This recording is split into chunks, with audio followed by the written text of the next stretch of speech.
ये वीडियो होने वाला है class 7th science chapter number 2 nutrition in animals का पार्ट नंबर 7। तो इसमें हम लोग देखेंगे digestion in grass eating animal. Have you heard the cow, buffalo and other grass eating animal chewing the cud continuously they are not eating. क्या आपने देखा है कि जो भी एनिमल्स होते हैं जैसे कि काऊ, बुफेलो और दूसरे भी ग्रास ईटिंग एनिमल्स, तो वो अपना मुंह जो है वो हमेशा चलाते रहते हैं जबकि वो खाते नहीं हैं।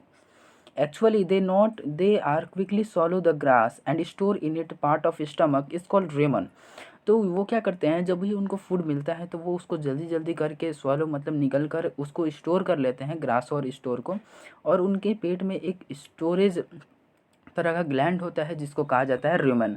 ठीक है, तो मैं दिखाता हूँ आपको कहाँ पर है। तो ये देखिए, ये जो पार्ट है, ये वाला जो पार्ट है इसी को कहा जाता है रूमेन। और तो इसमें क्या करती है, जो जो भी काऊ होती है या फिर बफेलो, तो वो लोग क्या करते हैं, जल्दी जल्दी ईट कर लेते हैं और इसमें जाकर उसको स्टोर कर लेते हैं। उस समय वो लोग उसको चबाते नहीं हैं।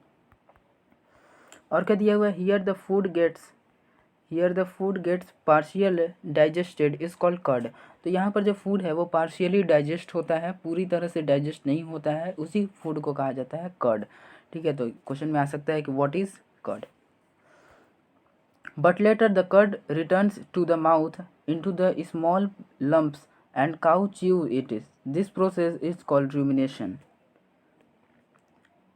तो ये जो कर्ड है, ये जो कर्ड जहाँ पर वो जो स्टमक में जो स्टोर की है, वो कर्ड फिर से माउथ में जाता है और उसको वो फिर से च्यू करती है, तो उसी प्रोसेस को कहा जाता है रूमिनेशन। उसके बाद क्या दिया हुआ है, these animal are called ruminants. और जो एनिमल इस तरह की प्रक्रिया करते हैं उनको रूमिनेंट्स कहा जाता है। The grass is rich of the cellulose. Cellulose क्या है, तो जो घास जो होता है वो सेलुलोज से भरपूर होता है। तो सेलुलोज क्या है, a type of carbohydrate. Cellulose क्या है, एक कार्बोहाइड्रेट का ही एक टाइप्स है। In the ruminants like cattle and deer bacteria present in the rumen.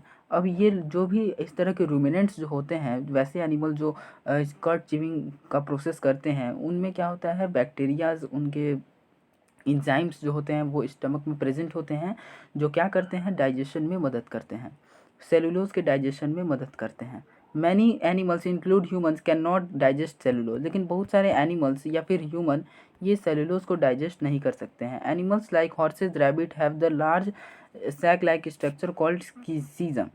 तो कुछ एनिमल्स जैसे कि हॉर्स, रैबिट, उनके पास एक लार्ज स्ट्रक्चर होता है जिसको कहा जाता है सीजम, जो कि उनके इसोफेगस और स्टमक स्मॉल इंस्टेटाइन के बीच में होता है। Cellulose of the food is digested here by the action of certain bacteria which are not present in the human.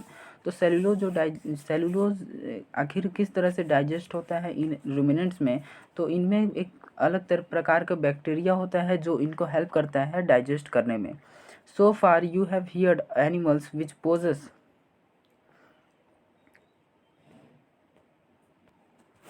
तो ऐसे एनिमल्स में क्या होता है, बैक्टीरिया प्रेजेंट होते हैं जो सेलुलोज को डाइजेस्ट करने में मदद करते हैं।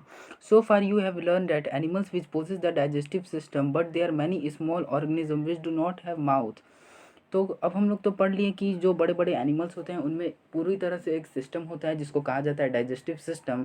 तो उनमें तो डाइजेशन हो जाता है, लेकिन कुछ वैसे भी ऑर्गेनिजम्स होते हैं जिनमें जो बहुत छोटे होते हैं और जिनमें माउथ भी नहीं होता है, तो उनमें किस तरह से डाइजेशन होता है।